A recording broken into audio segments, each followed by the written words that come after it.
encender el sol y teñir el mar. Qué hermoso que es eso. Muy, muy buenos días, ¿eh? Parece que un aire fresco que está soplando el invierno, que está llegando de acá a un par de días, el 21 de junio, está despejando este cielo plomizo, lluvioso, que nos tuvo atormentados, con altísimos grados de humedad durante todos estos días.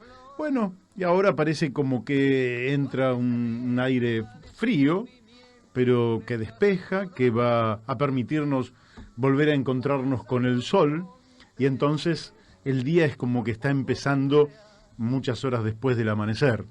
Y empieza acá con La Brújula, por Radio La Luna, y desde ya, como siempre, los muy buenos días a mi compañero de programa, Daniel de Abrantes. ¿Cómo te va, Daniel? Buenos días. ¿Qué tal? Buenos días. ¿Y qué sería del sol si no existieran los días nublados, no? Estaríamos demasiado habituados. Exacto, por eso valoramos las cosas cuando nos faltan. Así es. Y en la operación, buenos días, Héctor Didío, que es nuestro colaborador. No, es fundamental. Podríamos faltar nosotros, el que no puede faltar es él. Bueno, y buenos días también a todos los que nos están escuchando por el aire, acá en la zona del área metropolitana, a quienes nos escuchan por aplicaciones, también por internet, y a Radio Fénix 92.1 MHz de Corrientes Capital y Resistencia Chaco, y a nuestra amiga Mónica Colunga, y también a Radio La Paquita, allá en las alturas de Uspallata. Un abrazo para Gustavo Figini y Elvio Yadanza, que les cuento que me acaba de enviar un mensaje el amigo Gustavo Figini, que le gustó mucho el otro día las definiciones de Juan B. Justo sobre la argentinidad, la charla con Carlos Russo de Mendoza. Saludos para todo el equipo de La Brújula, desde el equipo de La Paquita en Uspallata, Mendoza. Esto me acaba de llegar, así que muchas gracias, Gustavo Figini y Elvio Yadanza. Bueno, hoy habíamos prometido básicamente un programa que lo íbamos a concentrar en dos cosas. Por un lado, algunos informes que nos llegan de Brasil, donde se desató un escándalo tremendo, porque quedó al descubierto que el juez Moro realmente lo que hizo fue una operación no judicial estrictamente, sino una operación política, básicamente para que cayera el gobierno de Dilma Rousseff, para que Lula no pudiera presentarse porque ganó las elecciones, y para que la derecha, en este caso la ultraderecha de Bolsonaro, pudiera ganar las elecciones. De manera tal que, ganando Bolsonaro, le ofreció al juez Moro un ministerio que el juez lógicamente aceptó, lo cual corroboraba lo que era harto evidente. Lo que pasa es que lo que era absolutamente evidente ahora queda corroborado por el escándalo de algunas escuchas donde queda muy claramente demostrado que entre el fiscal, el juez, operadores, estaban justamente trabajando en esta dirección. Algo de todo esto y sus repercusiones vamos a ir mencionando ya ahora mismo, pero no quiero dejar de completar lo que vamos a ver en el programa de hoy. ¿Por qué? Porque en la segunda hora vamos a estar hablando con Nahum Klicksberg, un hombre que con el cual me encontré en una charla el día viernes en la legislatura de la Ciudad Autónoma de Buenos Aires, charla que tenía por eje la renta ciudadana o el ingreso básico universal. Como ustedes saben, he escrito un libro sobre este tema y por eso me han invitado. Y me encontré con una persona que va a aportar una cantidad de elementos muy importantes en favor de la renta ciudadana. Un hombre que tiene un currículum enorme y que le envió al presidente de la Nación, Mauricio Macri, un petitorio. Le vamos a preguntar qué le contestó el presidente de este petitorio. Quiero decirles que el petitorio ustedes lo pueden encontrar en una página que dice que el gobierno estudia la propuesta del licenciado Nahum Klicksberg para terminar con la pobreza. hay una propuesta concreta, como hicimos nosotros también, para terminar con la pobreza. Siempre creí que el presidente iba a tomar alguna propuesta concreta para llegar a la pobreza cero, que tanto había prometido, y realmente hasta aquí no tenemos novedades. Lo único que sabemos que en el día de hoy el INDEC seguramente va a dar las cifras, las nuevas cifras de pobreza, y seguramente seguirán superando a las anteriores, ¿eh? Es decir, que no solo que no decae el índice de pobreza, sino que la pobreza sigue aumentando. Y conforme los cálculos que oportunamente hiciera yo con respecto a la propuesta que yo hice, pero ahora vamos a hablar después en la segunda hora del programa con el licenciado Nahum Klicksberg, un hombre de enorme prestigio internacional, les quiero decir, asesor de jefes de Estado, asesor de premios Nobel, asesor de ministros, de gobiernos. Es decir, estamos hablando de un hombre de una jerarquía intelectual, profesor universitario, en 8 universidades distintas, en fin, conferencista en Estados Unidos, en Israel, en Venezuela, en Argentina, bueno, pero esto es el licenciado Nahum Klicksberg. Ahora, según la propuesta que había hecho yo, a esta altura del gobierno de Mauricio Macri, si hubiera implementado nuestra propuesta, ya habríamos llegado a la pobreza cero de ingresos. De ingresos. Entonces, ahora, si usted llega a la pobreza cero de ingresos, comienza a ocuparse con más intensidad de la nutrición, de la vivienda, del acceso a la educación, del acceso a la salud. ¿Por qué? Porque ya ha resuelto el problema principal, que es el problema de la inmediatez en la que vive toda persona que está por debajo de la línea de pobreza. Inmediatez que surge del escaso ingreso que no le alcanza para tener garantizada la comida de esta noche o la comida de mañana. Entonces, esto te lleva a una presión psicológica y a un círculo vicioso del cual es muy difícil salir. Por eso, la propuesta de un ingreso básico universal ya nos hubiera permitido sacar la pobreza de ingresos de la discusión en la Argentina y empezar a resolver los otros problemas que tienen que ver con la pésima calidad de vida de millones y millones de compatriotas. Así que bueno, creo que la charla en la segunda hora va a ser una charla muy interesante, así que afilate, Daniel, para las mejores preguntas que le vamos a hacer al licenciado Nahum Klicksberg. Espero que todos los que mucha gente me mandó que va a escuchar el programa hoy, justamente para escuchar lo que dice Nahum. Bueno, y volvemos un poco al tema original, al tema original, y después vamos a tratar algunos temas también de la coyuntura política. Pero vamos a dedicarle unos minutos al juez Moro, que ayer el diario El País de España sacó una nota, de la cual voy a leer un pedacito nomás, pero que la nota es muy extensa, pero dice: el descrédito del héroe anticorrupción. La revelación de conversaciones entre el antiguo juez y el fiscal del megacaso de corrupción brasileño Lava Jato arroja graves dudas sobre su imparcialidad. El antiguo juez Sergio Moro, 47 años, está acostumbrado a oír a miles de gargantas corear su nombre como un héroe de manifestaciones en las que pasean enormes muñecos con su cara disfrazados de Superman. Fue una escena frecuente en las grandes protestas callejeras para echar a la presidenta izquierdista Dilma Rousseff del poder.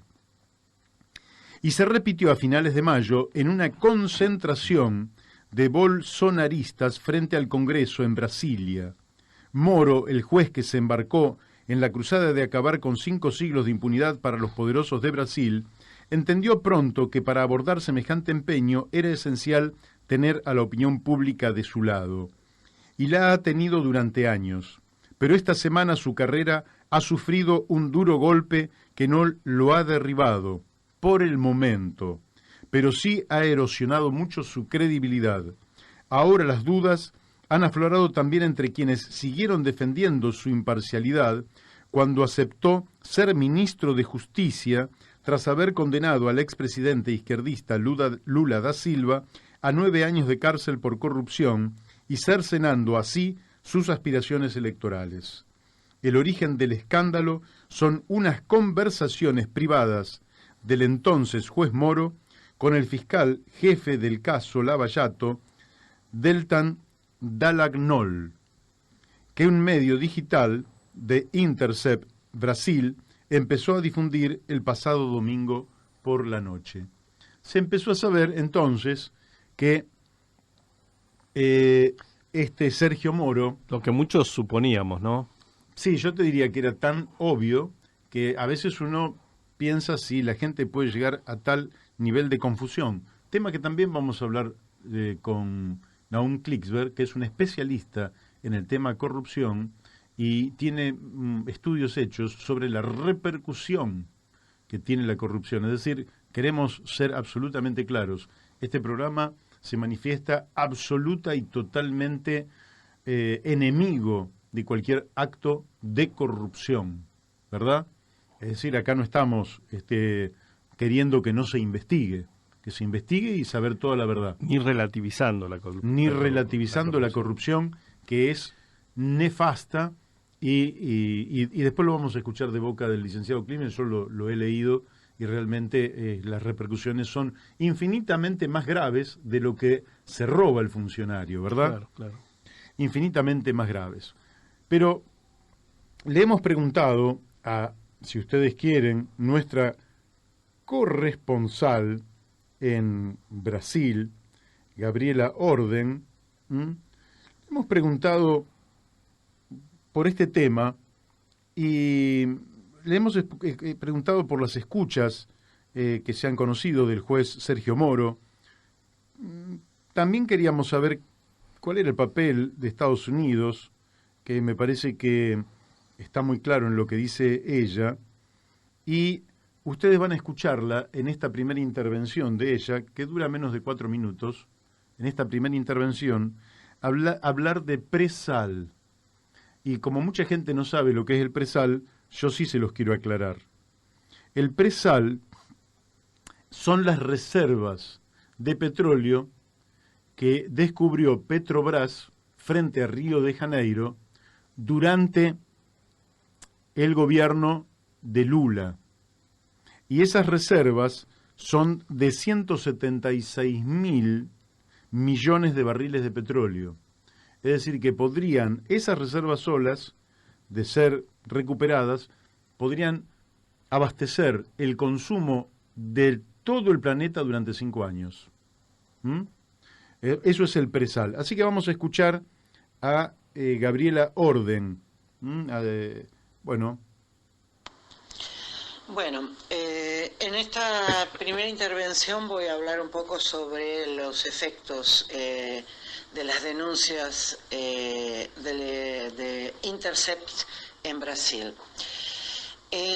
La verdad, lo que revelan esta pequeña prueba que se notició a través de Intercept, de estas conversaciones entre el juez Moro y el procurador que conducía la operación Lavallato, es una pequeña prueba, es un pedacito nomás de prueba de una operación mucho mayor que ya venimos todos los compañeros del campo popular denunciando.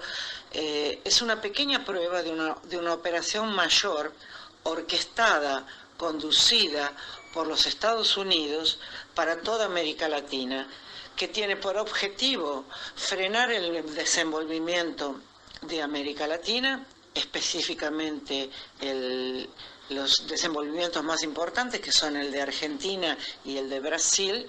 En Brasil específicamente, haciendo ¿qué?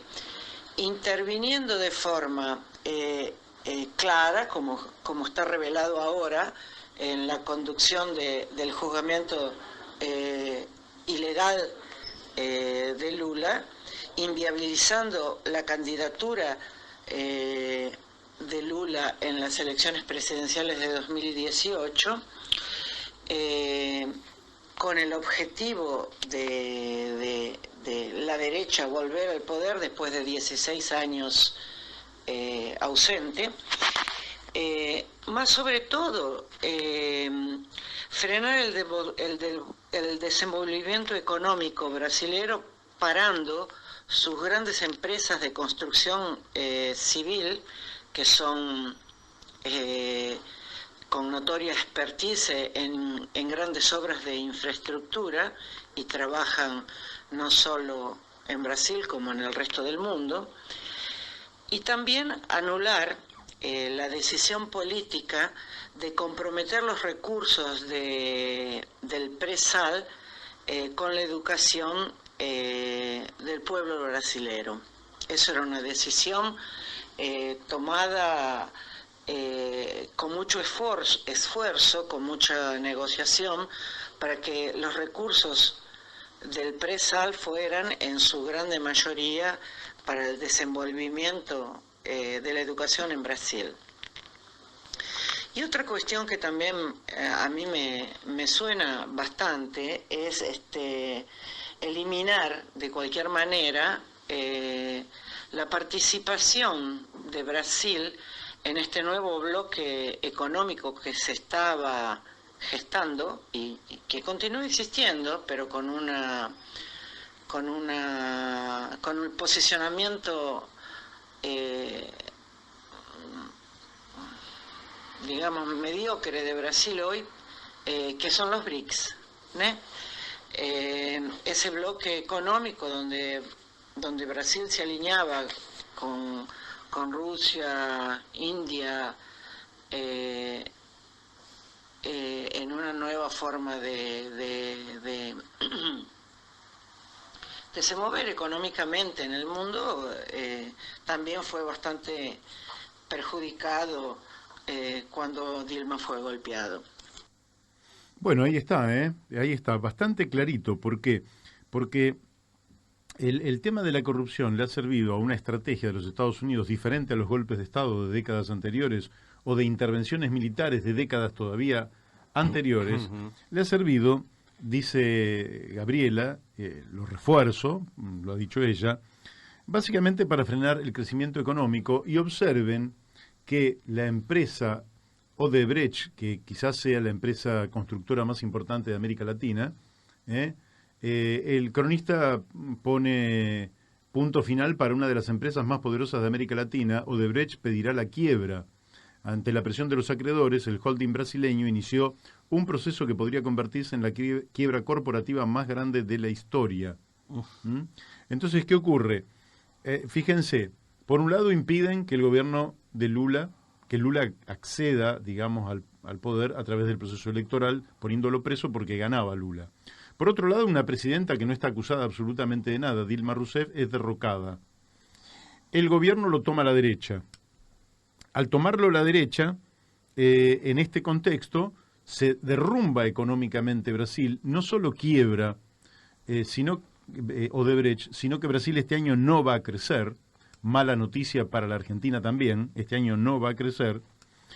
Le pega un golpe durísimo Estados Unidos a la alianza estratégica, que era la alianza de Brasil, China, Rusia, India y Sudáfrica. Esos son los BRICS, esos son los 5 países de los BRICS. Le pega a eso que se había transformado de países emergentes, se había transformado en un poder mundial que incluso tendía a superar al G7, que es el que Estados Unidos tiene con Japón, Alemania, Francia, Inglaterra, Italia y uno que me está faltando.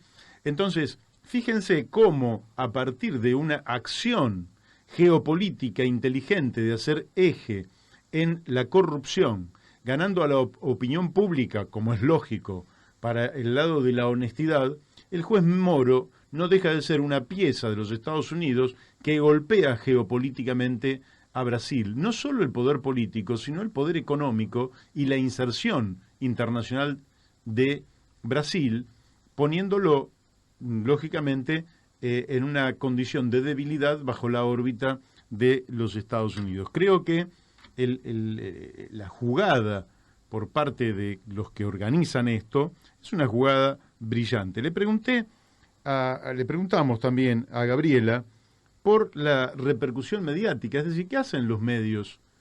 Porque esto es una jugada bastante evidente. ¿Qué es lo que hacen? ¿Descubren o encubren? ¿Dicen las cosas como son o las ocultan? Con respecto a la repercusión de este escándalo, podemos ver por la cobertura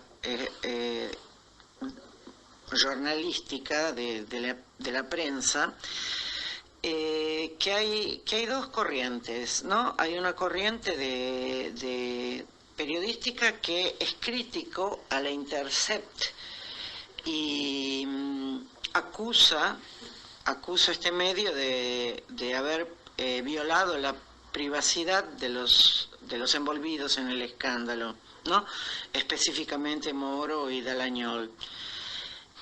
Hay otra corriente que se manifiesta neutra o ambivalente y hay otra corriente, la menor, digamos, que efectivamente le hace una crítica a Moro. El principal medio de divulgación de informaciones en Brasil es la Red Globo. La Red Globo, que es la gran formadora de opinión pública brasilera, en su cobertura jornalística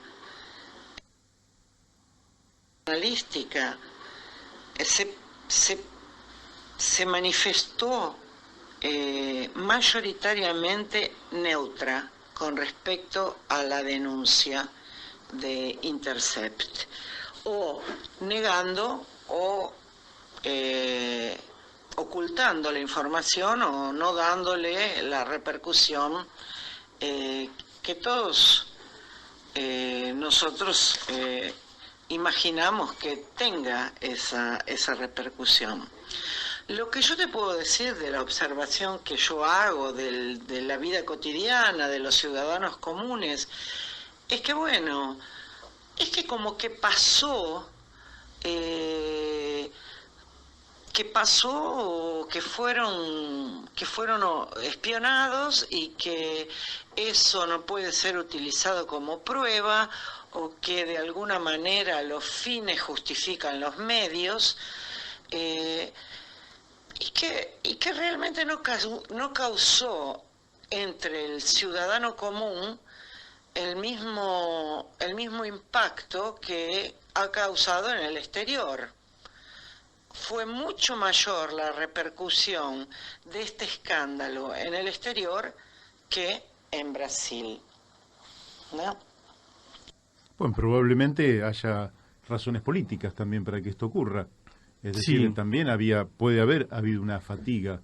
Yo estaba pensando respecto a este tema, que es un tema, la verdad, para razonarlo, meditarlo, ¿no?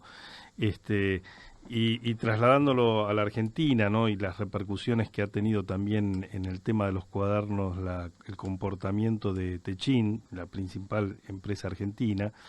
Yo creo que tenemos que ir hacia la comprensión de que las empresas, más allá de que en la sociedad actual capitalista son patrimonio de algunas pocas personas, en realidad terminan siendo bienes sociales, ¿sí? Uh-huh. Y como tales, yo creo que hay que ir hacia un concepto que desvincule, ¿sí?, la propiedad de la empresa del bien social. ¿Qué quiero decir con esto?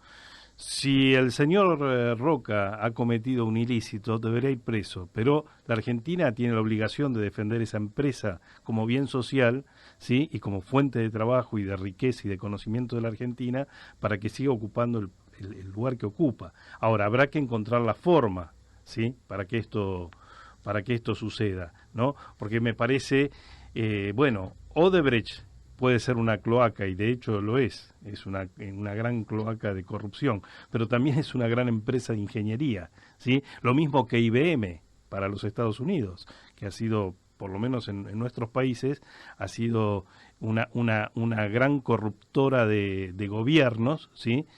Pero nadie desconoce el rol de desarrollo tecnológico que ha tenido en el mundo IBM. Uh-huh. Entonces, habrá que meditar sobre esta dicotomía, ¿no? Y cómo se resuelve. Sin lugar a dudas, no se resuelve haciendo la vista gorda a la corrupción, y tampoco se resuelve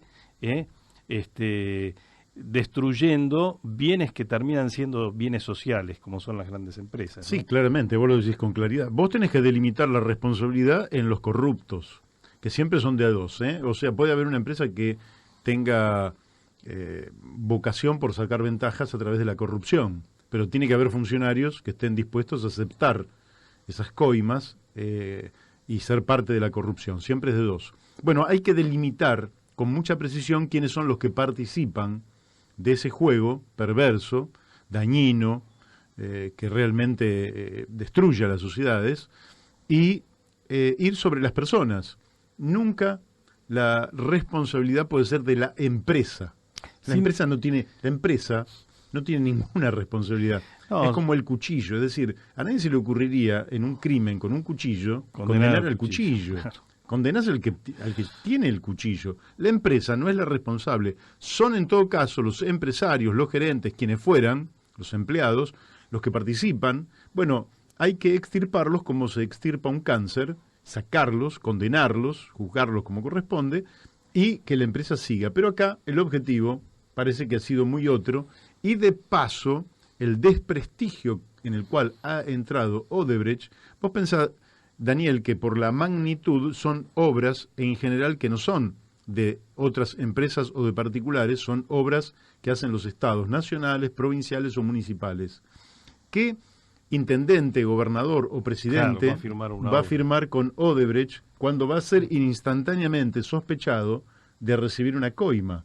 Entonces, esto se ha manejado de manera tal que le está significando, me parece a mí, no solo a Brasil perder una empresa, sino un duro impacto sobre el conjunto de su economía, que este año vuelve a estancarse con las malas repercusiones para los argentinos, porque nosotros tenemos como nuestro principal socio y destinatario de nuestras exportaciones a nada menos que Brasil. Bueno, pero todo esto también pone sobre el tapete el tema del control de las grandes empresas, o sea, la participación de los trabajadores en los directorios de las empresas, como ocurre en Alemania, una de las puntas del capitalismo, ¿sí?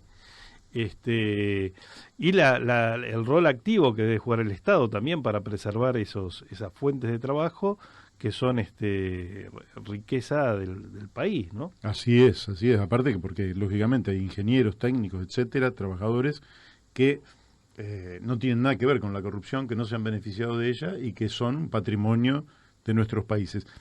También nos va a hablar Gabriela Orden sobre, los personajes estos que han sido escuchados, aunque no haya tenido la repercusión interior que debió haber tenido en Brasil, pero han sido escuchados por millones de personas. Vos cuando escuchás la voz decís, es la voz de fulano. Lógicamente que está cuestionada si las escuchas son legales o ilegales. Las escuchas son ilegales. Esta empresa de prensa que se llama Intercept recibe las escuchas y las da a conocer, ¿verdad? Las escuchas son ilegales, pero se dieron a conocer. Y ahora no sirven como prueba, dice Gabriela Orden. Es cierto, en un juzgado es correcto que no sirvan, pero sirven para conocer la verdad. Podrá no haber justicia, pero tenemos que saber la verdad. Uh-huh. Y es muy importante saber la verdad. ¿Qué han dicho entonces estos personajes como el juez Sergio Moro y otros? Aquí le vamos a preguntar a Gabriela. Y por increíble que parezca, los personajes envueltos en esta en esta trama, en esta escucha, no negaron la autenticidad de la conversación, no cuestionaron la verdad, asumieron como verdadera las conversaciones en un primer momento, ¿no? En un segundo momento cuestionaron la veracidad de las escuchas, y los medios se encargaron así de explicar en detalles cómo una escucha podía ser adulterada. Aparentemente esto es mucho más importante para los brasileros de que el contenido que se revela en estas conversas, que es extremadamente grande. Si se comprueba que efectivamente estas conversaciones fueron verdaderas, se coloca en juego la imparcialidad del juez en juzgar a Lula. Por lo tanto, el juicio a Lula podría ser anulado. Efectivamente que eso, en mi opinión, no va a suceder. Creo que lo que va a desencadenar la revelación de estos hechos, de estas conversaciones, es, digamos, apresar los otros juzgamientos que Lula tiene para garantir que Lula continúe preso, ¿no?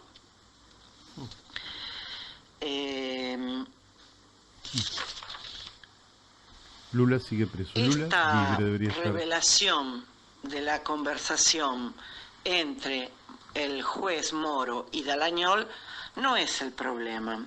El problema es el contenido y cómo la revelación de este contenido va a ser tratada por la sociedad, sí como un fato normal de una conversación entre un juez y un procurador, o si va a ser tratada como nosotros la tratamos, como una ilegalidad donde en realidad queda demostrado cómo se armó un juicio contra Lula, cómo se armaron las pruebas que, aunque infundadas, terminan condenándolo. Bueno, no es la primera vez que los sectores populares reciben una andanada por este lado. Hay que acordarse de los mártires de Chicago, Claro. por lo que surge el 1 de mayo, como Día Internacional de los Trabajadores. Son juzgados en un juicio absolutamente amañado, algunos van a ser ahorcados, y también está Sacco y Vanzetti, que también, es decir, todos pretendemos una justicia independiente, se dice regularmente. ¿Independiente de qué?, preguntaría yo. A mí me gusta más, el término está tan afianzado, el de independiente, pero a mí me gustaría más el término equidistante. Es decir, que toma la misma distancia respecto de todos los actores, entonces tiene otra mirada, digamos, que le permitiría administrar justicia. Cuando Sergio Moro ya tenía un ministerio en el gobierno por venir de Jair Bolsonaro, ese hombre carece de toda independencia. Es evidente que se trata de un acto totalmente sucio y que Lula debería estar libre. Quizás en Brasil, con la opinión pública, esté pasando que tienen un gobierno nuevo y le dan un crédito, y al gobierno que ya llevaba muchos años se lo quisieron sacar de encima. Puede ocurrir estas cosas. Por eso también es importante que la gente del exterior, y por eso traje lo que dice el diario El País de España. ¿Por qué? Porque no estamos hablando de alguien que está allí adentro, que está cansado o no del gobierno. Estamos hablando de alguien que mira con equidistancia a cada uno de los actores.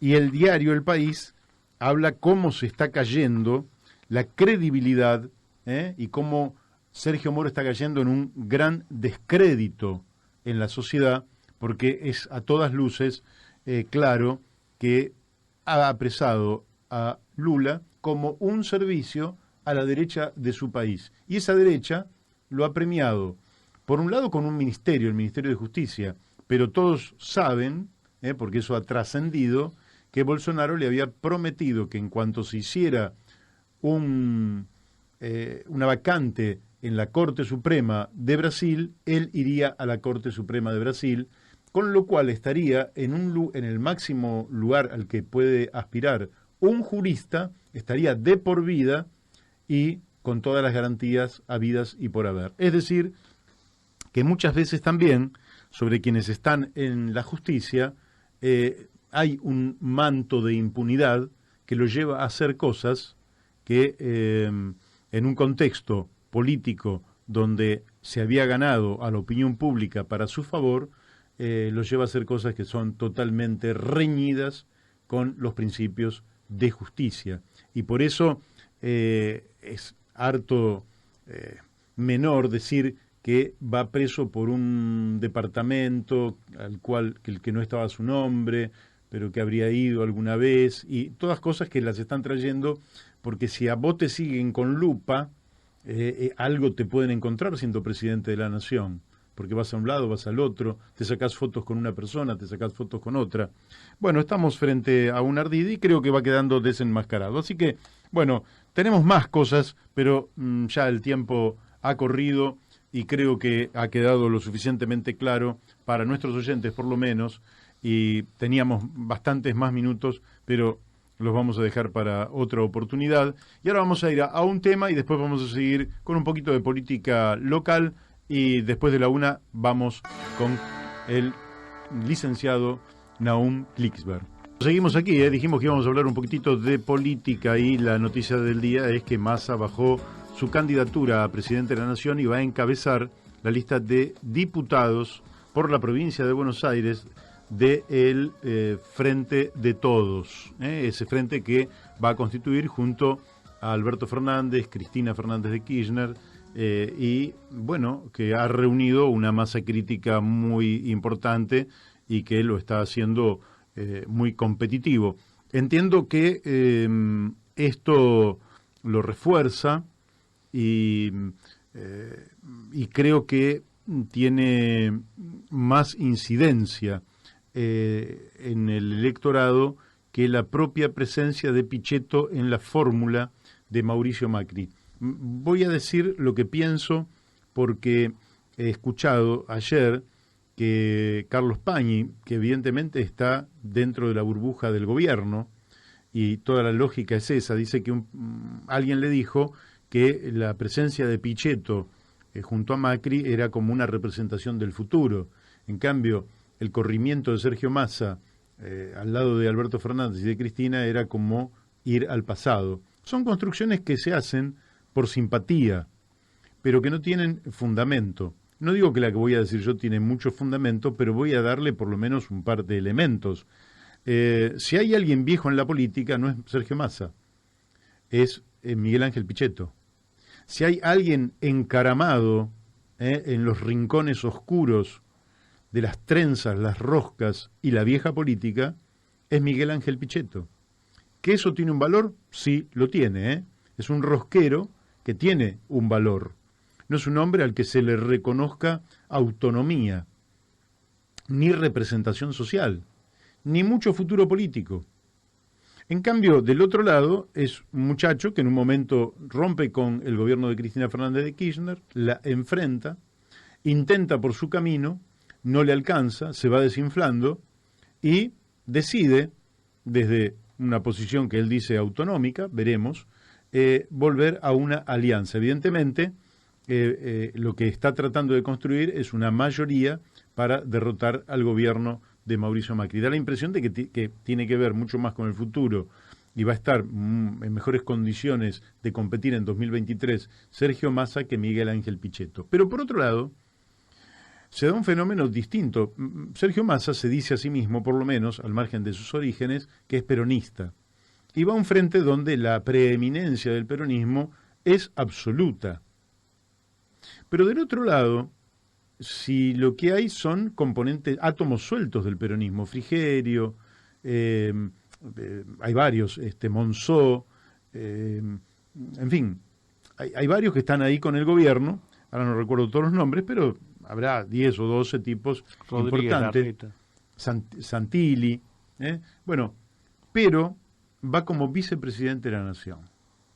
Es decir, que el que esté votando a Macri va a estar votando a un potencial presidente peronista también, porque es el que lo va a reemplazar en caso de que esté ausente el presidente, sea por viaje, sea por enfermedad, y esperemos que no sea por una cosa más grave. Ahora, a ese electorado le puede alcanzar o no alcanzar, las últimas declaraciones, las del último mes y medio de Pichetto, donde francamente es un hombre de derecha. Y eso, bueno, pasó la lección. Pero también le pueden desconfiar. Creo que el efecto Pichetto no se materializó en las elecciones del domingo pasado, que era el momento de mayor auge, donde los mercados respaldaban a Pichetto, y me parece entonces que hay visiones que son absolutamente antojadiza en cuanto se mide a un lado de la grieta o se mide otro lado de la grieta. Así que bueno, es la noticia del día, Massa va a encabezar la lista de diputados. Otra cosita que me gustaría decir respecto de estos lados de la grieta, es cómo se mide distinto una cosa dicha de un lado que dicha del otro. Daddy Brieva, que como Mempo Giardinelli dicen cosas que vaya a saber, las dicen ellos, pero que en realidad Daddy Brieva no es muy significativo. Sin embargo, como ha dicho que había que hacer una CONADEP del periodismo, le han sacudido por todos lados.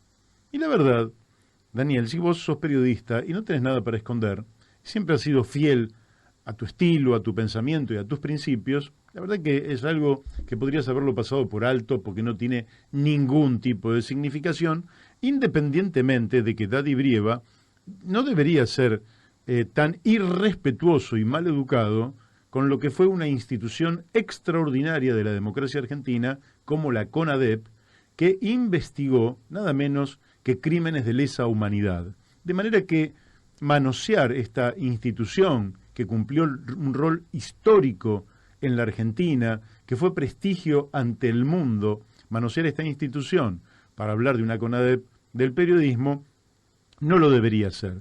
Pero no es grave. En definitiva, es alguien que puede decir lo que quiere, no va a tener responsabilidades de Estado, no es un dirigente político, no es candidato absolutamente a nada. Sin embargo, anoche, Darío Lo Pérfido dijo algo mucho más grave y que pasó prácticamente inadvertido por todo el mundo, porque no tiene mayor importancia. Él dijo, frente a una pregunta de, no sé si lo recuerdo bien el nombre, Diego Sheyman, en el programa de La Nación Más, le preguntaba, bueno, la última pregunta, dice, en un balotaje, ¿votarías a Macri o a Cristina? No, a Macri, dice. Entre la gripe y el cáncer, me quedo con la gripe. Es decir, habría dos males, Macri sería apenas una gripe y el otro sector sería un cáncer. La verdad que esto sí es grave, porque él es un dirigente político, va a ser candidato en las próximas elecciones, va a resolver qué candidatura tiene en los próximos días antes de este sábado, donde cierran las candidaturas, y está diciendo que si se reuniera una mayoría de un lado, que es el antitético con su pensamiento, eso sería un cáncer. El pensamiento autoritario y antidemocrático es total. ¿Por qué?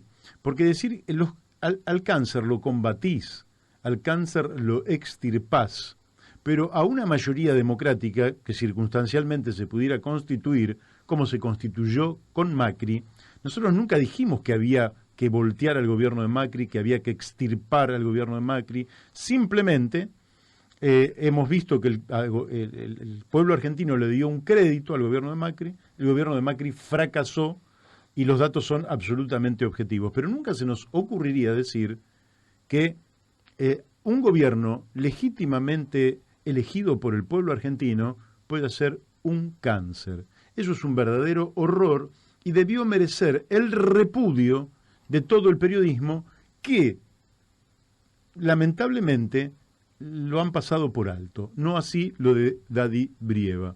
No quería dejar de decir esto porque me parece que es un elemento muy importante. El dirigente Eduardo Duhalde dice que la precandidatura de Pichetto fue un manotazo de ahogado, es decir, un Macri que se veía derrotado, de pronto saca de la galera un candidato que le permite destruir Alternativa Federal. Pero tenemos ahí dos grandes bloques. Los encuestadores están diciendo mayoritariamente que la elección se polariza, pero eso es hasta el día de hoy. En realidad la campaña empieza el día domingo y hay que ver, una vez que la pelota empieza a rodar, cómo se mueven los equipos. Hasta aquí el tercer espacio no logra constituirse con la potencia que nosotros desearíamos, por lo menos que yo desearía, pero no dudo de que la fórmula Roberto Labaña, Juan Manuel Urtubey, va a tener una performance superior a la que le están dando los números actualmente, porque hasta aquí viene básicamente en silencio, sin hacer muchas declaraciones, sin hacer campaña, y entiendo que la presencia de un hombre como Roberto Labaña, que es un hombre educado, que es un hombre medido, pero que es un hombre con experiencia y que tiene la posibilidad de administrar la crisis profunda que va a dejar Macri en la Argentina, la crisis tremenda que va a dejar, me parece que mucha gente va a empezar a orientar su mirada hacia Roberto Labaña. Y no sea cosa que Roberto Labaña termine desplazando a Macri del segundo lugar. Por otro lado, y dato que no es menor, el Fondo Monetario Internacional está habilitando una nueva cuota a favor de la campaña de Mauricio Macri, porque de esa plata no hay nada, se gasta toda en campaña, o mayoritariamente, casi en su totalidad, en campaña, con la finalidad de que Macri mantenga estable el dólar, con dólares que vienen del Fondo Monetario Internacional, como si esos dólares después no hubiera que devolverlos. Pero lógicamente esos dólares los va a devolver el pueblo argentino con sangre, sudor y lágrimas. No los va a devolver la élite que se beneficia de las políticas de Mauricio Macri. Entonces, ahí tenemos también datitos de la realidad. El Fondo Monetario Internacional interviene a través de la mano de Donald Trump. El Fondo Monetario Internacional se llama así, pero es un fondo monetario donde los Estados Unidos tienen sometidos a un conjunto de socios menores allí adentro, porque el que corta el bacalao son los Estados Unidos. Por eso el Fondo Monetario Internacional no hay que ser antiimperialista ni antinorteamericano. Simplemente el Fondo Monetario Internacional no se puede manejar sobre la base de las necesidades geopolíticas de Estados Unidos. Como Donald Trump quiere avanzar sobre el petróleo venezolano y necesita aislar a Venezuela y tratar de que esa economía se quiebre y que ese poder político interno se quiebre, al margen de cómo califiquemos a ese poder político, pero esta es la necesidad geopolítica de los Estados Unidos, necesita que en Argentina se mantenga un gobierno total y absolutamente alineado con Donald Trump. Sí, y le invierte una cantidad de dinero para sostener el tipo de cambio, porque a partir de allí se entiende que las posibilidades de Mauricio Macri van a crecer. Esto es realmente vergonzoso, porque esos fondos debieron destinarse al desarrollo económico, productivo, generador de trabajo en la República Argentina. Sí, totalmente de acuerdo. No, te agregaba a ese panorama de ajedrez que estabas planteando a nivel mundial, ¿no? En torno al papel del dólar y de Donald Trump. Qué oscuro, ¿no? Todo este movimiento en el Golfo Pérsico. Qué preocupante esta movilización de tropas en ese lugar tan caliente.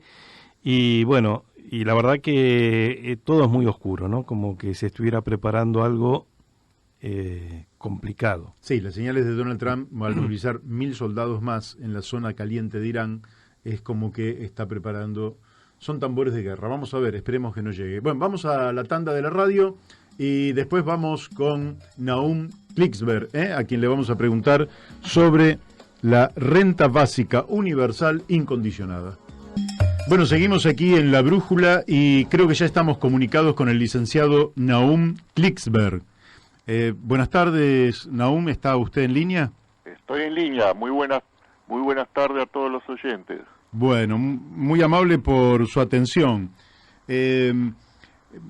Con Nahum el día viernes estuvimos participando en una suerte de mesa redonda organizada por Sergio Arcuri, y a mí me impactó fuertemente la intervención de Nahum, por eso le pedí si podíamos salir por la radio, y me impactó también como comenzó usted diciendo el impacto de las nuevas tecnologías en la vida de los pueblos, y cómo de esto devendría la posibilidad de una renta universal, básica, incondicionada. ¿Podría relatar para la audiencia, para los oyentes de este programa, cuáles son esas tecnologías que usted considera que irrumpen modificando la estructura del trabajo tradicional? Bueno, este es un tema del cual se está hablando mucho en el mundo, en Europa, en Estados Unidos, en Asia. En Latinoamérica se habla un poco y en Argentina prácticamente nada, pese a la importancia que tiene este tema. Hace pocos años la Universidad de Oxford y el Banco Mundial alertaron a todo el mundo que por los avances de las nuevas tecnologías, sobre todo la robótica, la inteligencia artificial y la automatización aplicadas al trabajo, entonces hasta el año 2030 se va a producir en el mundo un desempleo muy grande, porque estas nuevas tecnologías están sustituyendo el trabajo humano en muchísimas tareas. Ellos dicen que según el país la desocupación puede ser del 50 al 80%, estamos hablando de cifras impresionantes, y estudian país por país. Dicen, por ejemplo, en Estados Unidos puede desplazarse al 47% de los trabajadores, en China el 77%, y para Argentina el dato que dan el 65%. Esta gran masa de desocupados en el mundo, como nunca se ha visto, creará una gran pobreza, la gente tendrá realmente, pasará hambre, miseria, y creará un caos social, porque incluso no habrá consumidores, porque estamos hablando de tanta gente desplazada que al perder su capacidad de consumo, también eso no beneficiaría a los empresarios, porque achicarán sus empresas, cerrarán las empresas de muchos de ellos ante la falta de demanda, que sí que perjudica a todos, a ricos y a pobres, a empresarios y a asalariados. Ante esa situación surgió solamente una propuesta en el mundo para evitar un caos de ese tipo, que es la propuesta que se llama de la renta básica universal incondicionada. Cualquiera que lo pone así en internet, entonces se encuentra con muchísima información que ya hay en el mundo sobre este tema.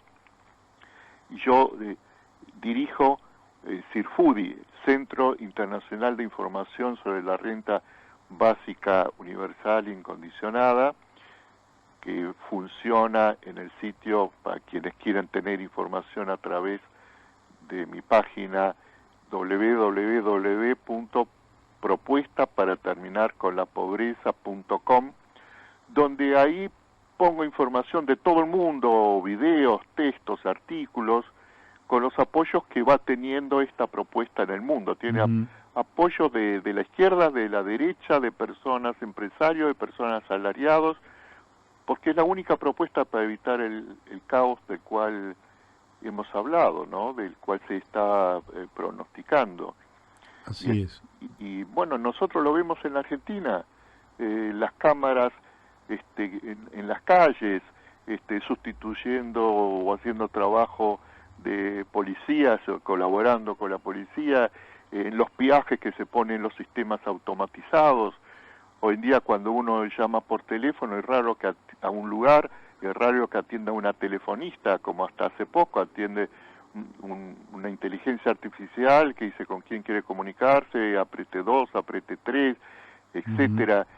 Bueno, todo esto es el mundo nuevo de las nuevas tecnologías al cual me referí recién.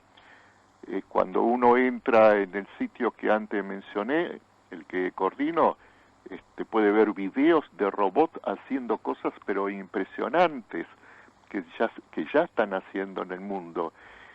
Y una buena noticia es que las nuevas tecnologías permiten una capacidad productiva como nunca soñó el ser humano y a costos muchísimo menores.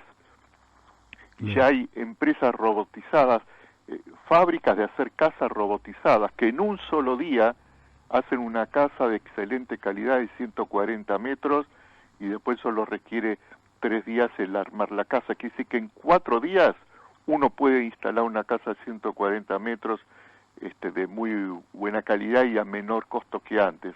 Hay robots que colocan ladrillos para hacer paredes, 1000 ladrillos por hora. Estamos hablando de productividades enormes. Ahora este año apareció la red de Internet 5G, que es nada más ni nada menos que 100 veces más rápida que la red de 4G que ahora utilizamos. Acaba de aparecer un material que tiene 200 veces la dureza del acero, es delgado como un cabello y es súper liviano.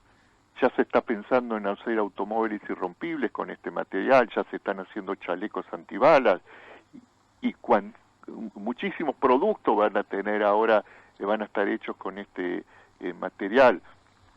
Y así podríamos ir diciendo avances en todos los campos, la biotecnología, la nanotecnología, pero grandes avances, ¿no? En proporciones inmensas.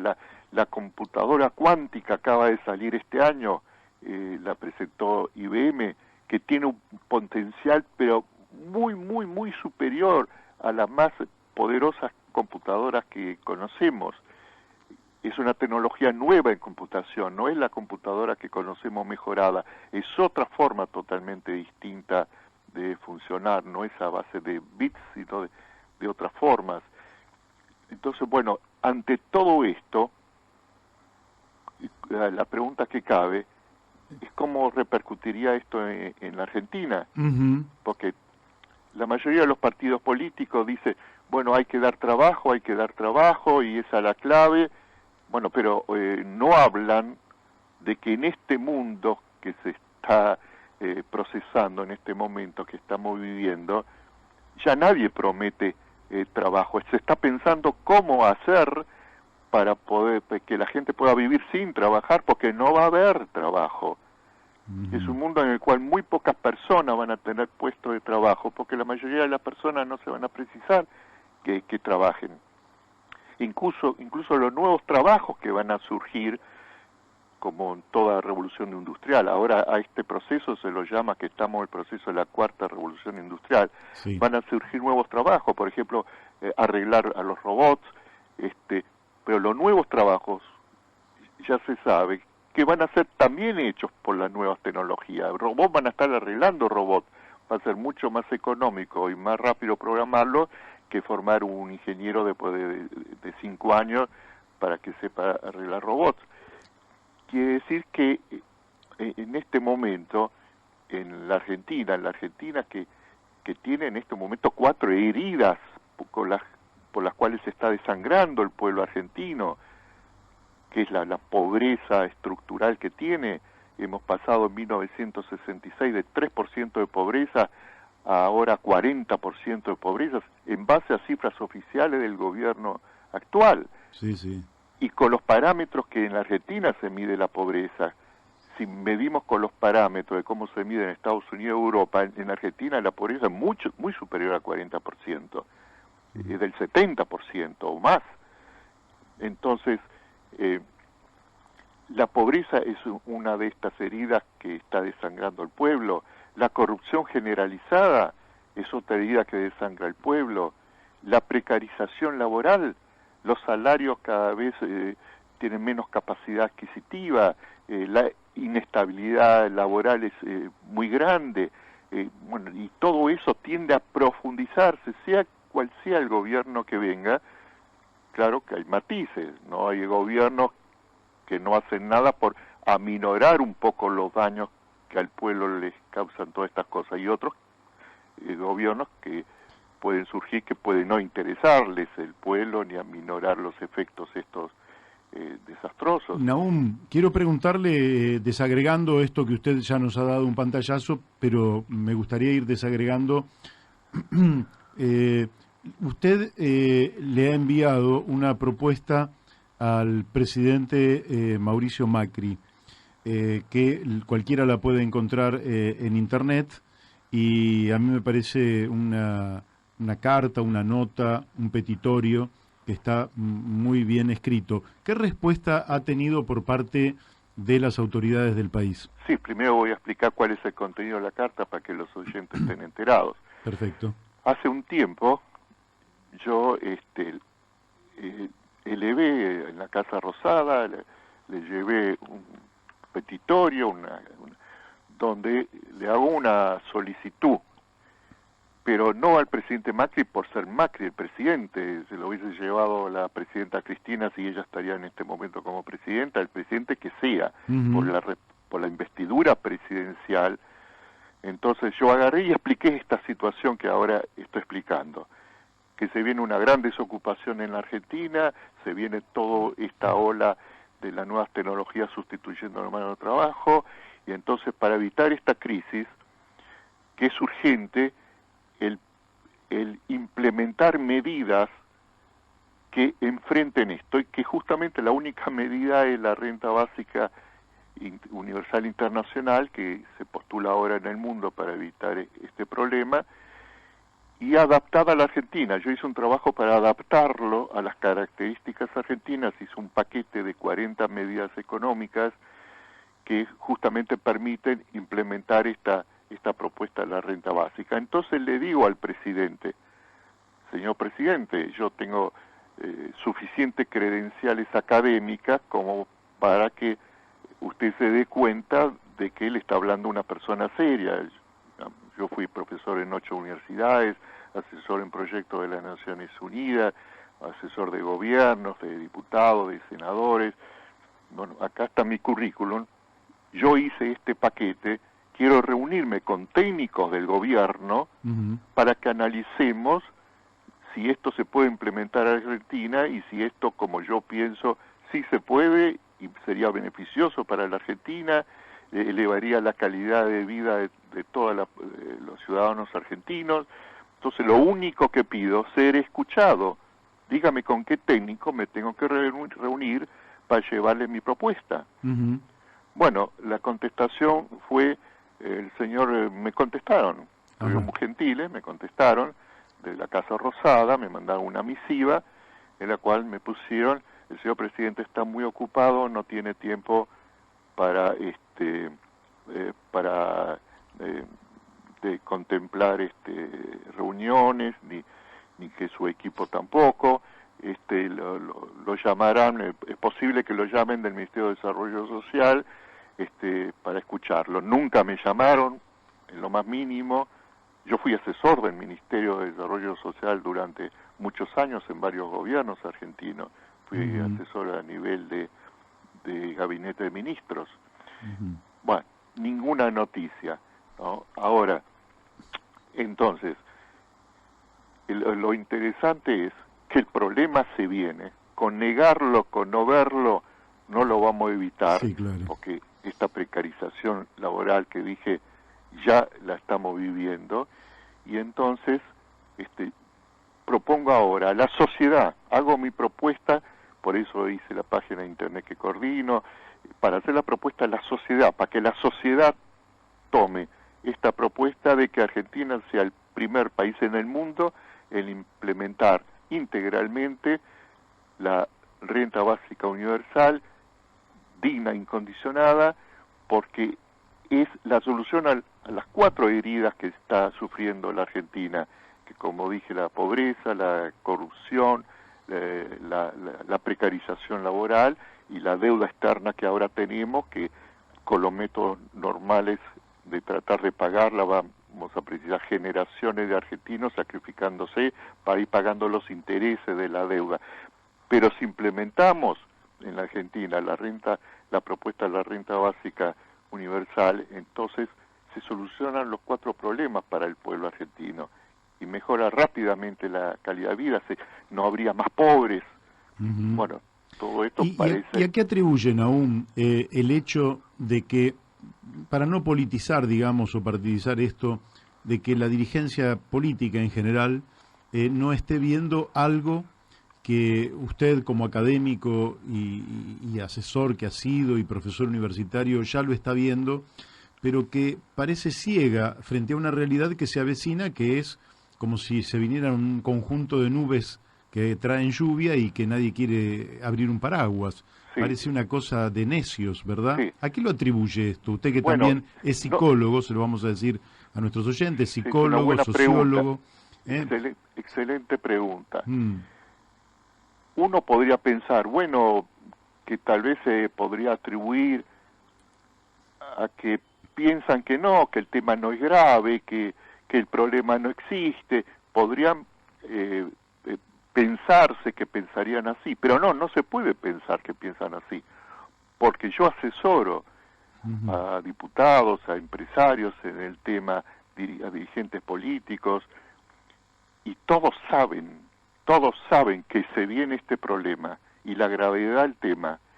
No lo niegan porque no lo pueden negar, porque el año pasado, en enero del año pasado, el Parlamento Europeo aprobó por la mayoría de sus legisladores una resolución en la cual aconsejan a todos los gobiernos de Europa a que inmediatamente se pongan a diseñar forma de financiar la aplicación de la renta básica universal incondicionada por la desocupación que se viene por las nuevas tecnologías.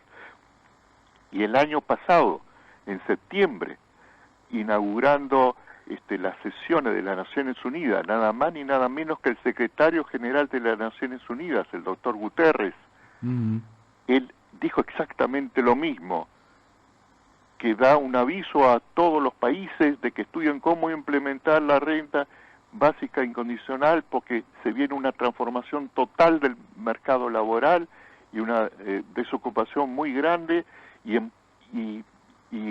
el doctor Yang, candidato a presidente de los demócratas en Estados Unidos para las nuevas elecciones, ya dijo que si él gana la elección en Estados Unidos va a implementar la renta básica universal incondicional en Estados Unidos. Y lo mismo dijeron legisladores laboristas de Inglaterra.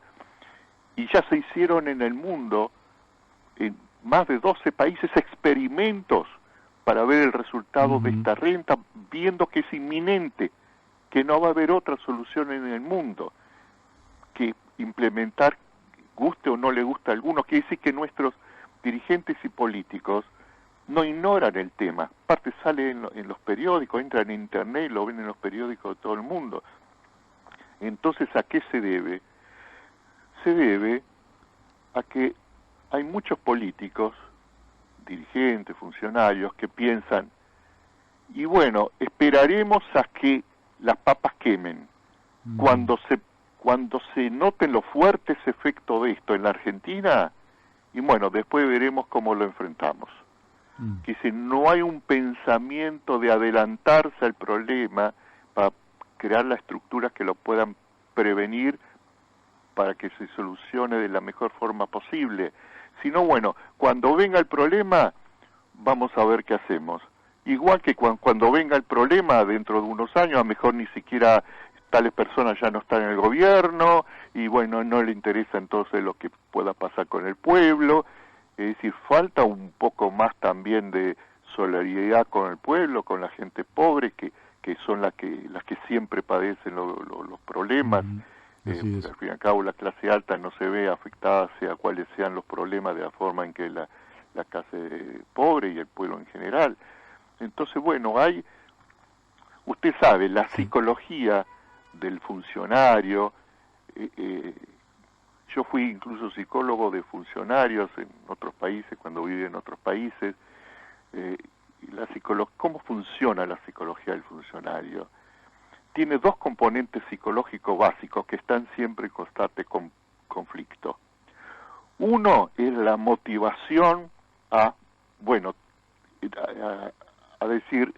pensar, tengo la oportunidad con una sola firma de hacer actos de corrupción en los cuales puedo ganar más dinero que el que puedo ganar en toda mi vida trabajando en mi profesión.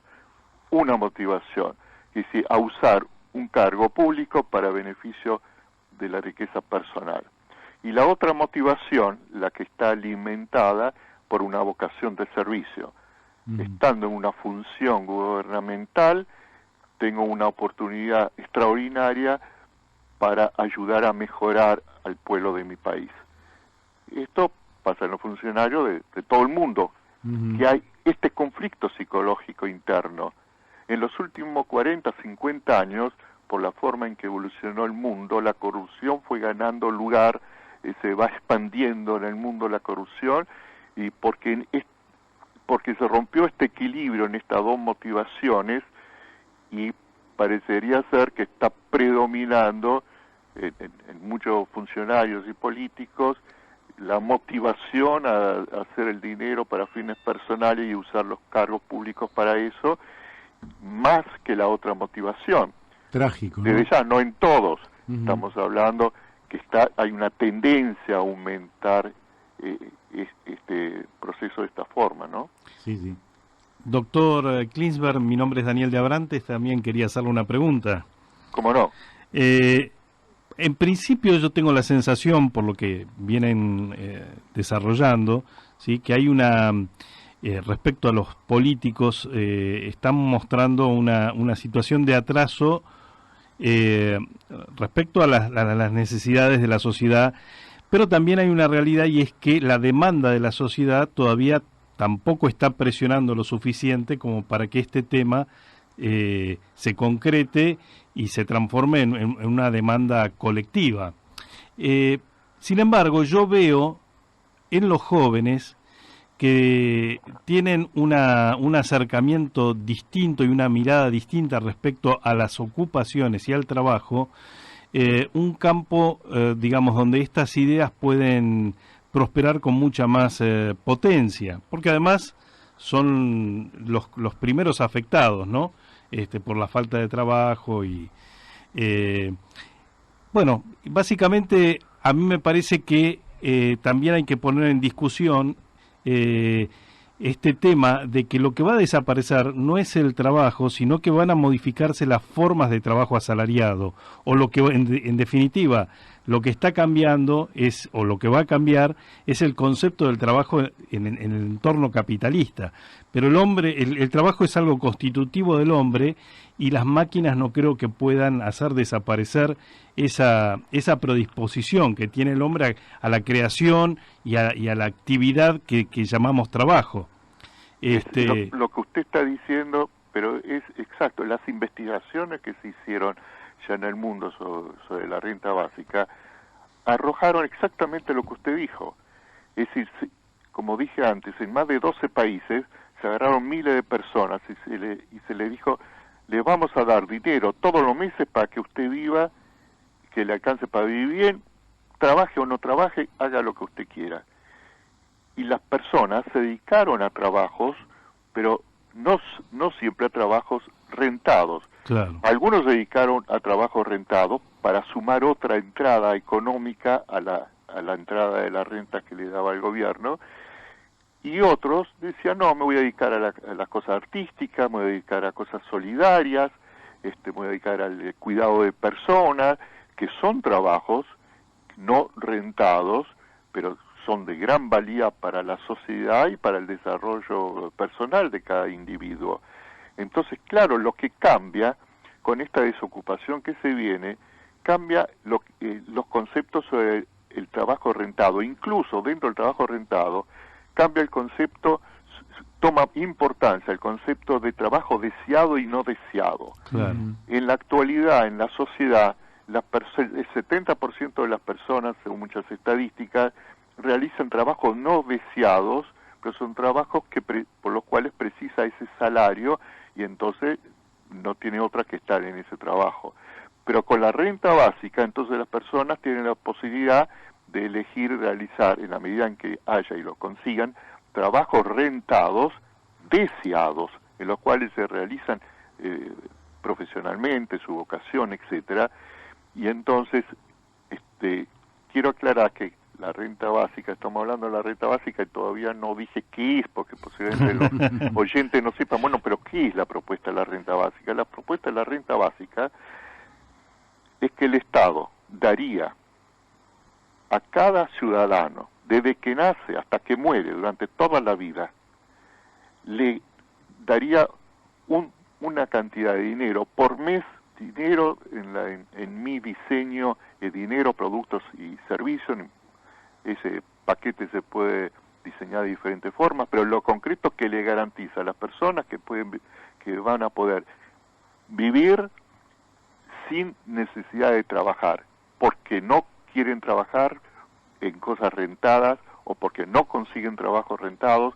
Entonces, por eso se llama renta básica universal, porque es a todos los individuos de un país, incondicionada, porque la persona decide si quiere o no trabajar, y si trabaja, el salario que recibe no hace que se anule la renta que le da el gobierno. Correcto. La va a recibir siempre esa renta, por eso va a poder elegir trabajos rentados deseados, o trabajos, como dijimos antes, deseados no rentados, de otro tipo, ser artistas, solidarios, etcétera, como dijimos. Entonces, esto que parece que estuviésemos hablando de algo irreal, ¿cómo? ¿Los estados van a poder dar dinero a todas las personas? ¿Va a haber riqueza para hacer eso? Hasta hace poco en el mundo esto no era posible económicamente. Pero la gran productividad que permiten las nuevas tecnologías y a bajos costos hacen posible económicamente. Por eso, como dije, en las Naciones Unidas, el Parlamento Europeo, asesorado por sus destacados economistas, agarran y postulan, sí, ahora se puede y hay que hacerlo porque eso va a hacer que la gente tenga capacidad de consumo. Al darles el Estado dinero van a tener capacidad de consumo. Entonces las fábricas no van a cerrar, las empresas van a prosperar, también van a ganar más los empresarios. Entonces la maquinaria social, sea en un país capitalista o socialista, cual fuese el signo del diseño de la sociedad, entonces no va a entrar en un caos que provocaría el hecho de que no haya consumidores en un país, que todos sean pobres, o menos que pobres. Entonces, esta renta por primera vez es posible darla. Y la Argentina reúne condiciones excepcionales, muy buenas para poder implementar este tipo de renta. Me interesaría que usted, para nuestros oyentes, dijera, si la Argentina fuera el primer país que globalmente toma esta iniciativa, alguien se puede preguntar, ¿cuáles serían los beneficios para nuestro país? Usted los ha comentado y me interesaría que los desarrolle un poco. Bueno, imagínese todos los ciudadanos y los habitantes de la Argentina que reciban el tener garantizado un dinero para vivir, trabajen o no trabajen, consigan o no trabajo, para poder vivir. Primero, inmediatamente ya no va a haber más pobres. Claro. Se termina con la pobreza. Pues estamos hablando, como en la propuesta que yo hago en mi paquete de 40 medidas, ¿no es cierto?, para una renta digna, que permita vivir dignamente. Prácticamente sería un equivalente a vivir como clase media. Entonces, uno, no habría más pobres. El otro beneficio es que la población ya no tendría, como hasta ahora en la Argentina, que tener bajo sus hombros el costo de la corrupción, económica de la corrupción. La Argentina está considerada un país con corrupción generalizada, estructural y sistémica. así lo considera, por ejemplo, las estadísticas de Transparencia Internacional. Los mismos argentinos lo consideran que es un país con corrupción generalizada. Lo vemos en la televisión cuando vemos cualquier audición, que de esa forma los periodistas, los argentinos, tratan la situación argentina. Esto se fue formando desde hace muchos años, desde hace 60, 70 años se fue estructurando una corrupción generalizada. Es un proceso, no se forma en un país de un día para otro, una situación tan lamentable, tan desastrosa. La dictadura militar, al destruir todas las instituciones, dejó indefenso al país desde el punto de vista institucional, con fuerza moral institucional. Entonces fue más fácil avanzar. Tal vez nunca hubiese habido esta corrupción generalizada, tal vez nunca se hubiese podido instalar si no hubiese habido los periodos de dictadura militar en la Argentina. Pero lo concreto que se instaló, cuando se habla de corrupción generalizada en un país, se refiere a que contamina la mayoría de los partidos políticos, casi todos los sectores económicos, y se contamina las principales estructuras de poder en cualquier país. Contamina los poderes legislativos, todos los tres poderes del Estado, etcétera. No quiere decir que en todos estos grupos la gente sea corrupta, sino que está contaminado, que hay suficiente actos corruptos como para influenciar de una forma fuertísima en la normal marcha económica de un país, hasta el punto de destrozar sus posibilidades de desarrollo económico, hasta ese punto, cuando hay corrupción generalizada. ¿Por qué causa tanto daño económico a un país la corrupción? La gente cree, bueno, porque se llevan mucho dinero, millones y millones de dólares en sus bolsillos. Es verdad, Transparencia Internacional dice que hay países, en sus informes dan nombre y apellido. En África hubo presidentes que hicieron fortunas personales de 30 a 35 mil millones de dólares. En Centroamérica hubo presidentes, dice Transparencia Internacional, que se llevaron 5 mil millones de dólares. Es decir, sumas grandes, pero no son suficientes para destrozar la economía de un país, más de un país tan rico en sus potencialidades naturales como la Argentina.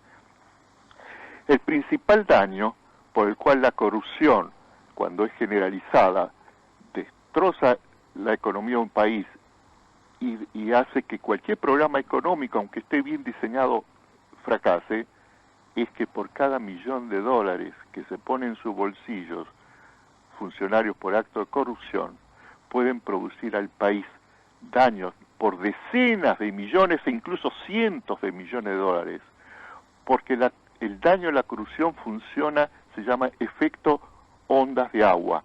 Cuando usted tira una piedra en un lago, usted ve que se hacen unas ondas, se expanden los efectos de la piedra que usted tiró. Es decir, cada acto de corrupción produce otros daños colaterales que causa muchísima pérdida.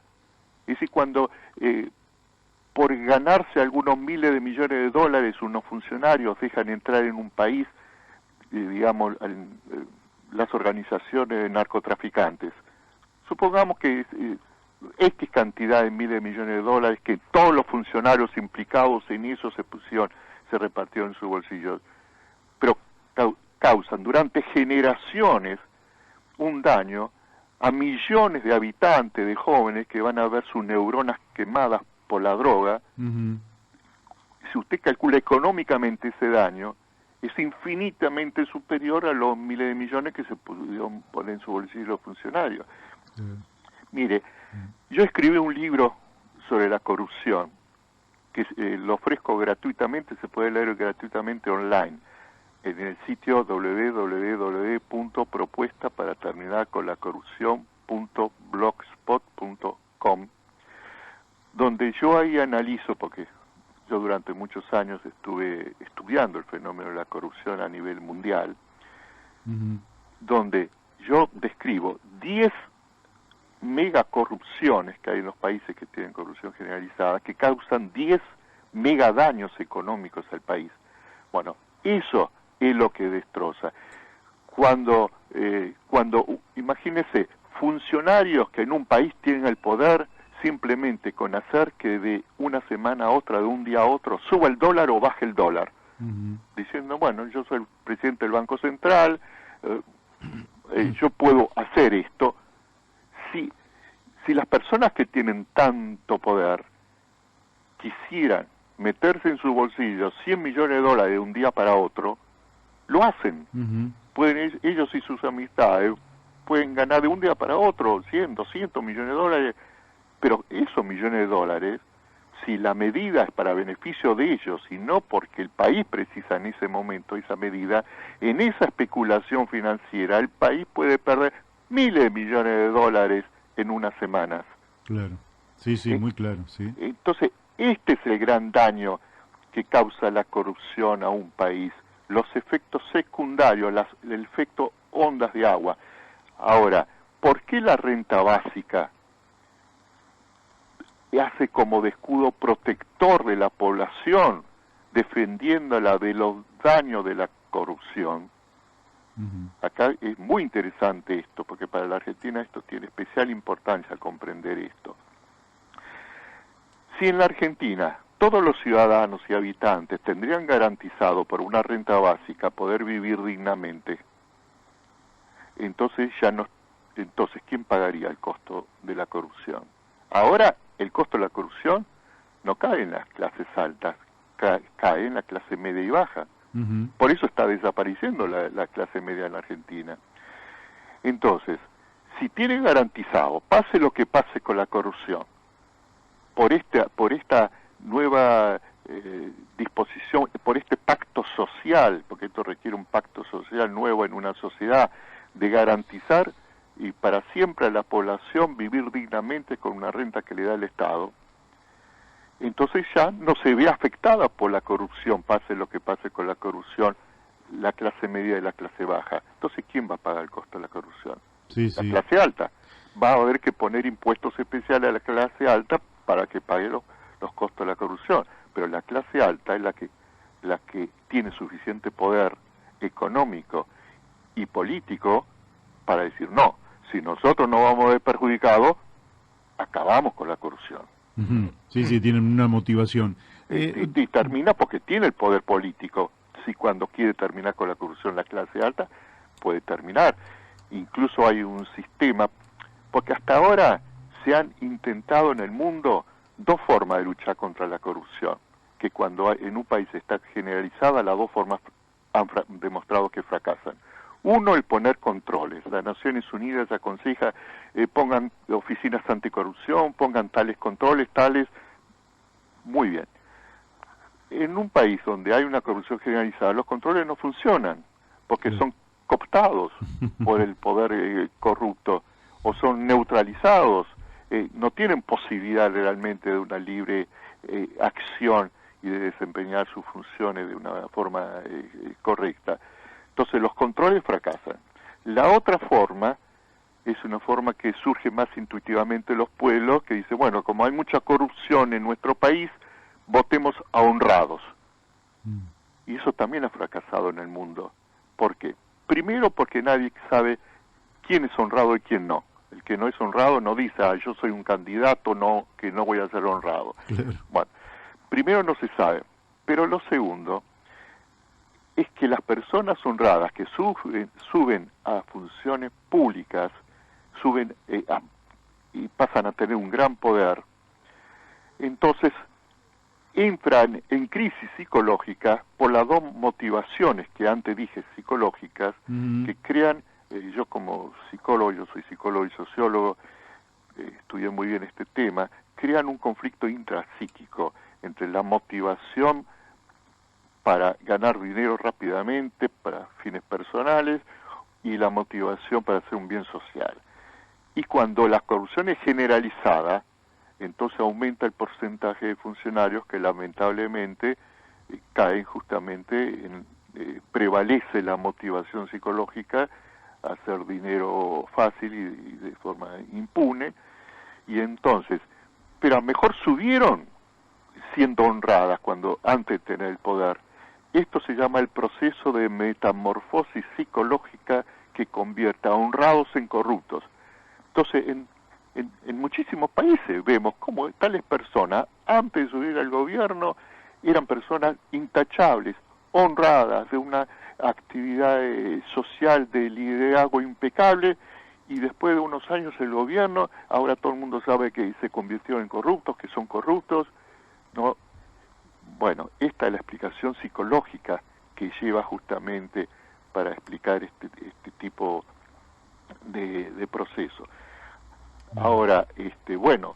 Me gustaría hacerle un par de preguntas, ¿Cómo perdone no? que lo interrumpa. Adelante. Usted el otro día dijo que, esto sería contrafáctico, pero si por ejemplo tomáramos 1966 y la Argentina hubiera tenido un desarrollo institucional y económico normal, el ingreso sería 8 veces mayor en la Argentina. Sí, porque si nosotros tenemos en cuenta algunas variables y las entrecruzamos, que son países que en el año 1966 tenían igual o menor potencial de riqueza en su territorio para explotar. Uh-huh. ¿Y cómo se desarrollaron esos países? ¿Y cómo se desarrolló en la Argentina, que sufrió el proceso de acumulación paulatina de la corrupción? Y vemos cómo se desarrollaron. Y tomamos de estos países los que se colocaron dentro de los 24 países más ricos del mundo en la actualidad. Uh-huh. De ahí encontramos, de esos 24, 21, todos sumados, de los 24 países más ricos que tienen mejor per cápita en el mundo, hay 21 que sumados no llega a superar la cantidad de tierra que tiene la Argentina en los kilómetros cuadrados que tienen. Y son 550 millones de habitantes esos 21 países. La Argentina no llega a 45 millones de habitantes. La densidad de Argentina es de 16 habitantes por kilómetro cuadrado. Uh-huh. Países desarrollados tienen 200, 300, 400 habitantes por kilómetro cuadrado. Quiere decir que nosotros estábamos en 1966 en comparación con esos países en óptimas condiciones. Si nos hubiésemos desarrollado sin la variable corrupción, entonces nos hubiésemos desarrollado como ellos. Entonces, ¿sabe cuál sería hoy el salario del argentino? El salario sería 8 veces mayor que el actual. Impactante. Y si una persona que ahora gana 30.000 pesos estaría ganando 240.000 pesos. Tremendo.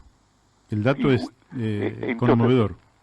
Ahora, uno podría decir, bueno, tal vez no fue la variable corrupción, tal vez fue otra variable la que causó este fracaso, gobierno tras gobierno. Bueno, no hay ninguna hipótesis, ninguna respuesta que no sea justamente la variable corrupción. ¿Por qué?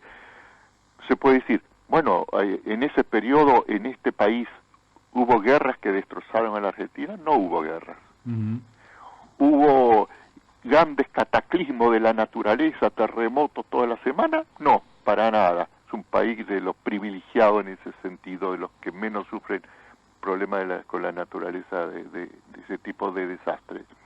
¿Hubo un solo gobierno que gobernó tan mal todo el tiempo, un solo partido político? No, se turnaron diferentes partidos políticos.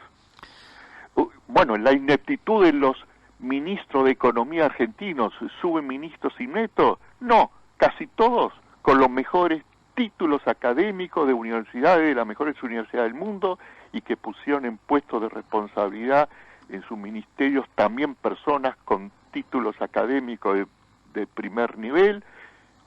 Entonces, ¿a qué se debe? No hay otra contestación. Si alguno la encuentra, por favor, que la diga y la explique. No, yo le La agregaría, variable de la corrupción que explica este fracaso argentino. yo le agregaría que lo que ratifica lo que usted está diciendo es que se calcula que hay entre 400 y 500 mil millones de dólares de argentinos en el exterior, y le diría que, como usted bien dijo, que la Argentina se ha transformado en un país de saqueo, merced de la corrupción. O sea, grandes riquezas naturales saqueadas, y me refiero al petróleo en primer término, me refiero a la pesca, a la minería, a los recursos de la tierra en general, que ha sido la historia de los últimos años, y que yo lo llamo esto como el síndrome de Potosí. ¿no? Tener un cerro de plata que es saqueado mientras el entorno se empobrece, ¿no? Sí, sí, sí. Y bueno, usted lo ha dicho. Ahora, ¿por qué se ha producido en la Argentina ese mal uso de las riquezas naturales? Usted sabe que una de las riquezas que tenemos, increíbles, es que compartimos junto con Chile y con Bolivia, la reserva más importante del mundo de litio. Tenemos ahí sí, el 85% del litio del mundo. La Argentina puede formar una OPEP con Chile y con Bolivia, claro, para imponer su precio del litio, como se hizo con la OPEP de petróleo, y solamente de ahí obtener la Argentina una fortuna inmensa. El litio hoy en día es indispensable para todos los productos electrónicos. Lo dicen que es el oro blanco, el petróleo blanco, es una riqueza increíble. Y bueno, nuestros mares, la extensión de nuestros mares, que tiene una riqueza enorme todavía ni explotada. Tenemos constantemente 300, 400 barcos de todo el mundo que están pescando en las aguas argentinas, y solamente tenemos 2 helicópteros que están controlando esa extensión enorme. Bueno, el petróleo, nosotros tenemos energía eólica y todo tipo de potencial energético. Vaca Muerta está calculada, tiene un valor enorme, millones de dólares, y el recientemente, por desgracia, fallecido Piñanelli, hace pocos días dijo en la televisión que hay 3 vacas muertas en Argentina, una es la que se está explotando y hay otras 2 vacas muertas todavía no explotadas. Es decir, la riqueza es enorme de la Argentina. ¿Y por qué en otros países con menos riqueza llegaron a esos puestos, a estar entre los 24 países más ricos, como antes mencioné, y la Argentina fue decayendo la calidad de vida del argentino? Solamente eso. Aquellos países no tuvieron el nivel de corrupción que se fue desarrollando en la Argentina. Miren, en el mundo, si usted agarra 2 tablas, tabla de corrupción en el mundo y tabla de desarrollo económico y calidad de vida en los países, inmediatamente usted ve que hay una relación directa. Los países que más se desarrollaron económicamente y que mejor calidad de vida tienen sus ciudadanos son los países que tienen menos índice de corrupción. Los que tienen más índice, peor desarrollo y peor calidad de vida. Es claro, todo tipo de investigación lleva a lo mismo. Ahora, entonces, ¿qué se puede hacer para que los argentinos se defiendan del costo económico de la corrupción? Que no hay forma de cómo se va a parar esto. Porque la corrupción, una de las características que tiene cuando se instala en un país una corrupción generalizada, es que cada gobierno que suba, no importa el color político, si es más de izquierda o más de derecha, tiende a ser más corrupto que el gobierno anterior que hubo. ¿Por qué? Porque el gobierno anterior le dejó la debilidad institucional permeable a la corrupción y redes de corrupción, de inmunidad, de impunidad ya armadas. Claro. Eso se enfrenta al nuevo gobierno, sea cual sea el que suba, y entonces continúa reforzando las líneas de corrupción. Tiene muy poca capacidad institucional para luchar contra la corrupción. Hemos visto en muchos países que se dan aparentes luchas exitosas contra la corrupción en países con corrupción avanzada. Pero no hay que equivocarse.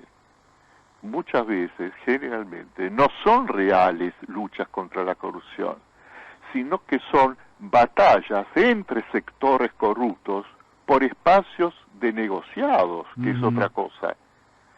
Es decir, después del Manu Pulite de Italia, subió Berlusconi, claro, en Italia, que no es considerado una persona impecable en su actitud con relación a la corrupción.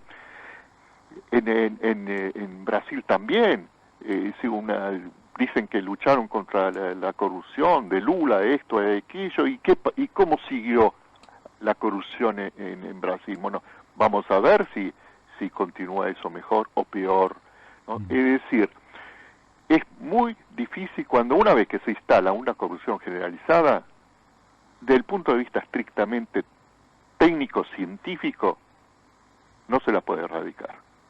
Qué bárbaro. No se puede luchar contra ella. No se puede, no hay capacidad institucional, fuerza suficiente como para poder terminar con la corrupción. Pero con la renta básica universal, digna, incondicionada, aplicada a un país con corrupción generalizada, se termina el daño que la corrupción le hace a la clase media y a la clase baja, porque usted ya tiene garantizado el poder vivir dignamente por esa renta que le da el Estado. Entonces usted puede decir, bueno, si hay corruptos, si quieren seguir robando, que sigan robando. A usted ya no lo va a afectar, por eso hace el escudo protector de la clase media y la clase baja. Pero el fenómeno que se va a dar es que no va a seguir la corrupción en ese país, va a desaparecer, porque como dije antes, ¿quién la va a pagar? La clase alta se va a hacer cargo, va a decir, sí, nosotros vamos a pagar más impuestos por la corrupción que hay. No, van a decir, no, esta corrupción nos daña a nosotros tenemos el poder para decir, se acabó la corrupción. Y hay un mecanismo técnico que si hubiese suficiente voluntad política, entonces con el cual sí se puede terminar con la corrupción. Se lo cuento en 2 minutos porque es interesante escucharlo. Sí, se nos fue el tiempo. Aunque yo lo desarrollo en el libro que antes mencioné, el libro que gratuitamente se puede leer online, propuesta para terminar con la corrupción.blogspot.com, es lo siguiente.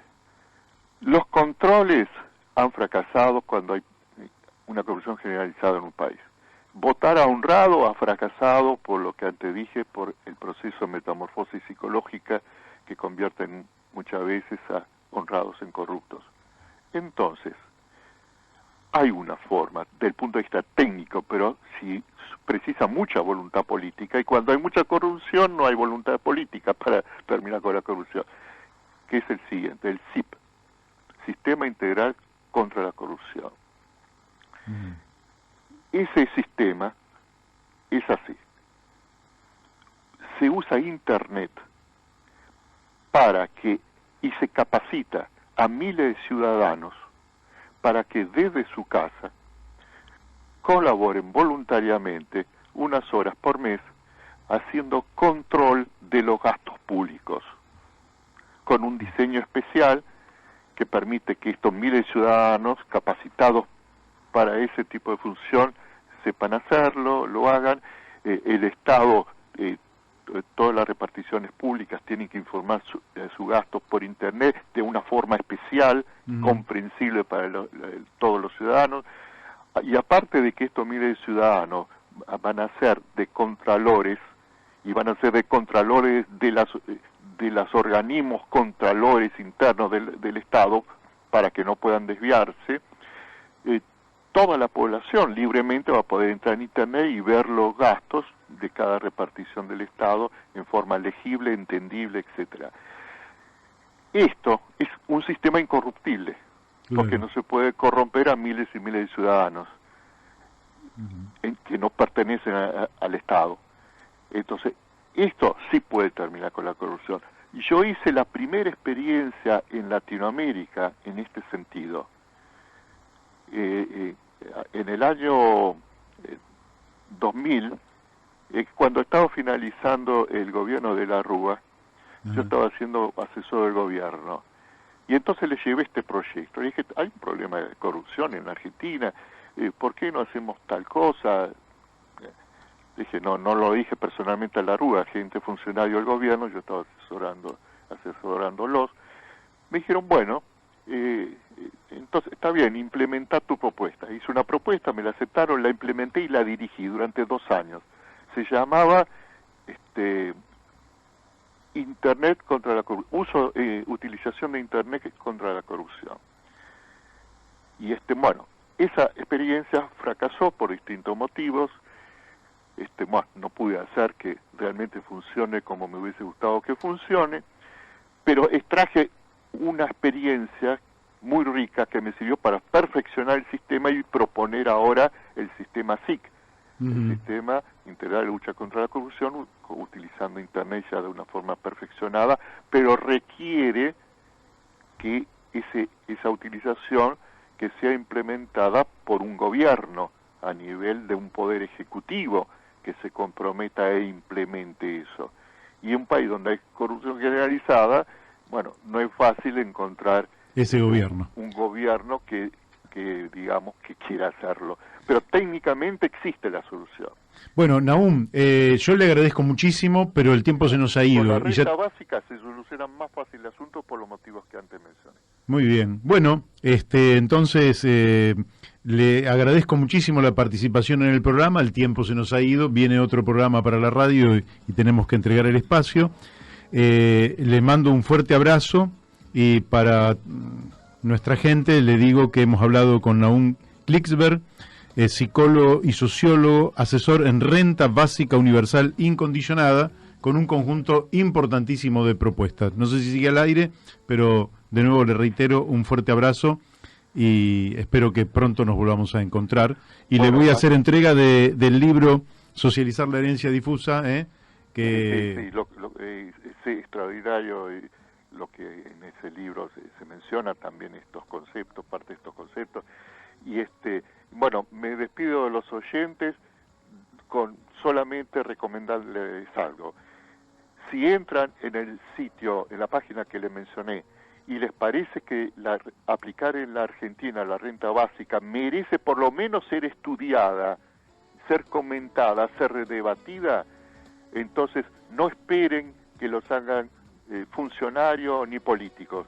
Recomienden a sus amistades que se informen, que entren en el lugar de internet donde puedan informarse sobre el tema y que debatan a nivel de la sociedad, y esa presión va a hacer que los políticos y los funcionarios tengan que tomar esto en sus manos, estos estudios, y si se ve que sí, que es lo mejor para la Argentina, entonces se va a tener que hacer. Muy bien, bueno, nos estamos despidiendo, Nos estamos despidiendo aquí en La Brújula por Radio La Luna, AM 1140, hasta la semana que viene. El lunes a las 12 vamos a estar aquí. Habrán cerrado las listas de candidatos el sábado 22, así que vamos a tener todas las novedades que vamos a comentar con profundidad, como lo hacemos con cada uno de los temas que abordamos. Chau, y ahora los dejo con España en el recuerdo, a cargo de Paco Rodríguez. Sigan ustedes en Radio La Luna.